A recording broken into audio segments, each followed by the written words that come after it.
Hello dear student, welcome. अब responsibility accounting में next type का क्वेश्चन सॉल्व कर रहे हैं बच्चा। इसमें क्या दिया है मालूम है क्या? दो डिवीजन तो दिया है। ये इन्वेस्टमेंट है। इन्वेस्टमेंट मतलब होता है तुम्हारा एसेट्स। ये एक्सपेक्टेड रिटर्न, ये तुम्हारा इनकम हो गया। ये करंट रिटर्न, इसको कुछ देना नहीं है। दो डिवीजन दिया है, इन 1000 में दिया है, मतलब 1 लाख पकड़ लो। You are required to make an analyse whether the project, मतलब वही है भाई, यही बोल रहा है बार बार कौन सा अच्छा है, ए अच्छा है कि बी अच्छा है। चलो अपन बता दें। तो सबसे पहले ना अपन क्या निकालेंगे मालूम है क्या? अपन निकालेंगे रिटर्न ऑन इन्वेस्टमेंट। तो उसका फॉर्मूला क्या, एकदम सिंपल है। Income divided by investment, income divided by investment into 100। Okay, ये फॉर्मूला है। किसका फॉर्मूला है? ये है रिटर्न ऑन इन्वेस्टमेंट। अब इधर ए और बी का सॉल्व करेंगे। तो इनकम को बोलते हैं रिटर्न। कितना रिटर्न आया? 16,00,000, जैसे 16 पकड़ लेता हूँ। और इन्वेस्टमेंट कितना किया था? 100। तो इंटू 100 करेंगे तो we will be getting 16% return on ROI division A का। चलो डिवीजन बी का भी निकालते हैं, उसको भी नाराज़ नहीं करते हैं।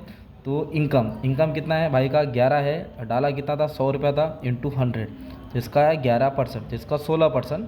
तो ऑब्वियसली मेरे को तो ये बेटर लग रहा है। ओके, अभी अपने को निकालने का रेसिडुअल इनकम, जो ले दे के जो बचता है ना। तो रेसिडुअल इनकम के लिए आपको क्या करना है? फॉर्मा लिखना है। तो फॉर्मा मैंने याद कराया था बच्चा, ऑपरेटिंग इनकम मतलब जो इनकम आ रहा है। ओके, इनकम लिखा तो भी चलेगा, माइनस क्या करेंगे? माइनस जो भी इन्वेस्टमेंट है ना, उस पर कॉस्ट ऑफ कैपिटल का परसेंटेज मारेंगे। ओके, तो ये अपने को इधर दिया टारगेट रिटर्न दिया है। तो जो टारगेट रिटर्न है ना 13%, जो तुम्हारा कॉस्ट ऑफ कैपिटल, तो 13% अपने को दिया है। तो अभी कैसे सॉल्व करेंगे? तो हम क्या करेंगे इधर मालूम है क्या? इधर मैं सबसे पहले ना डिवीजन ए का सॉल्व करूँगा, इधर डिवीजन बी का।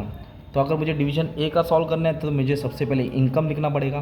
तो इनकम बोले तो मेरा कितना है? 16। ओके, ये इनकम हो गया 16। इन्वेस्टमेंट कितना क्या? 100 रुपया पकड़ लो। और कॉस्ट कितना दिया है? टारगेट रिटर्न 13% उसका कॉस्ट है। मतलब जो भी इन्वेस्टमेंट किया उसका 13% क्या हो रहा है? खर्चा हो रहा है। तो 100 पे 13% मारेंगे, 13 आएगा। और 16 में से 13 क्या करेंगे? माइनस, मतलब 3 आएगा। 3000 पकड़ लो। तो ये किसका है मालूम है क्या? ए का आया। अभी अपने को किसका सॉल्व करना है? बी का सॉल्व करना है। ओके, तो बी का सॉल्व करने के लिए सेम फॉर्मूला इनकम। तो बी का इनकम कितना दिया है? 11। ओके, 11 दिया है, माइनस इन्वेस्टमेंट कितना? सेम है, 100। इन्वेस्टमेंट लिखेंगे 100। और इसका कॉस्ट कितना दिया है? 13%। कॉस्ट कितना दिया है? 13%। तो 11 में से क्या करेंगे? 100 पे 13% निकालेंगे तो 13 आएगा।